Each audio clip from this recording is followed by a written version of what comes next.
എന്നാലും അമ്മയ്ക്ക് എന്നെ ഓർമ്മയുണ്ടാവുമല്ലേ?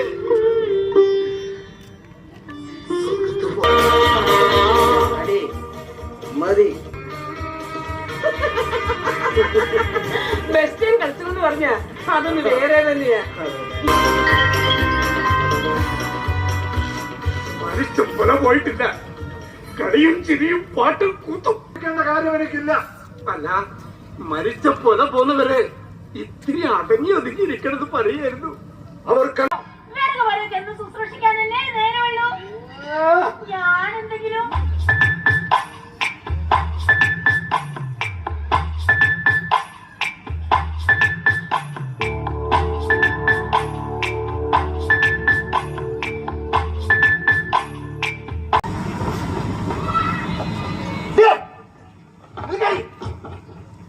എന്താണ് ഏത് നേരവും ആ വിടപ്പണി?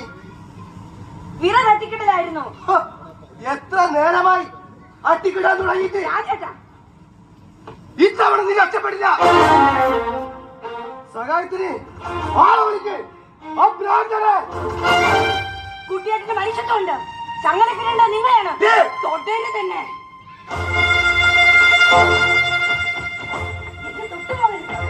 മര്യാദയ്ക്ക് ഞാൻ പറയുന്നത് കേട്ടോ.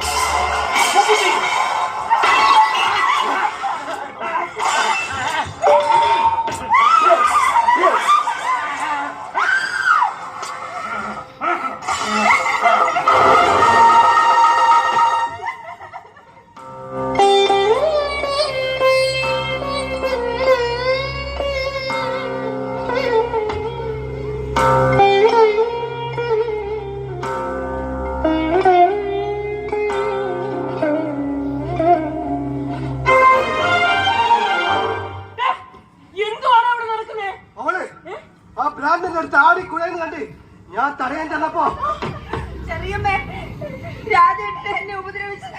ഞാൻ ഇങ്ങോട്ട് വരുന്നത് നാണി കണ്ടതാ. അമ്മു അതും നാണി കണ്ടതാ. എങ്ങനെങ്കിലും പിഴച്ചോട്ടെന്ന് തന്നെ വീട്ടിലെത്തിയപ്പോ ഭേദപ്പെട്ട ആൺകുട്ടികളെ പറ്റിയോ അപവാദം പറയുന്നോടി. കണ്ട പച്ച പാവം. നിന്റെ മോഹം ഉള്ളിൽ വെച്ചാ മതി. പെൺകുട്ടികളായ അടങ്ങി ഒതുങ്ങിയിരിക്കണം. എന്താ അവിടെ എന്തണ്ടേ? എന്താവണ്ട എന്റെ മോളോട് തന്നെ ചോദിച്ചു നോക്ക്. ആൺകുട്ടികളെ വശീകരിക്കുക.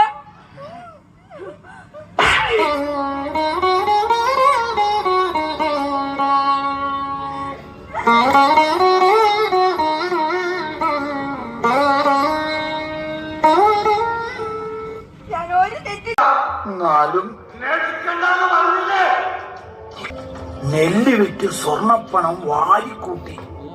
എന്നിട്ട് എന്തുണ്ടായി? കുഴിച്ചിട്ട ചെമ്പുകടം ഞാൻ കണ്ടുപിടിച്ചു. എവിടെ എവിടെ? അവിടെ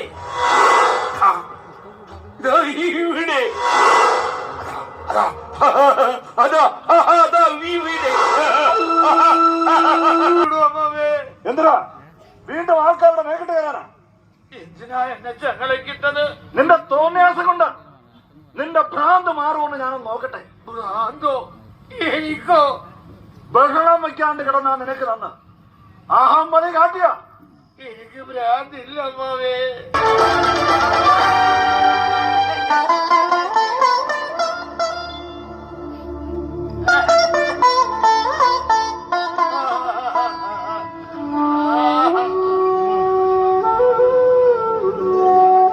ഭഗവാനേ,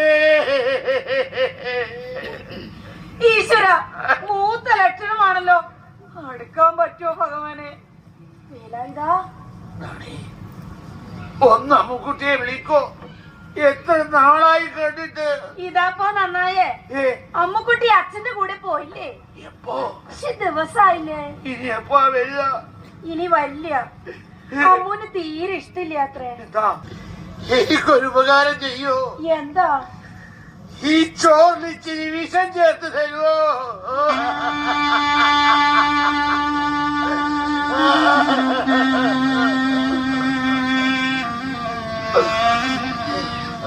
വേണ്ടാത്തതൊന്നും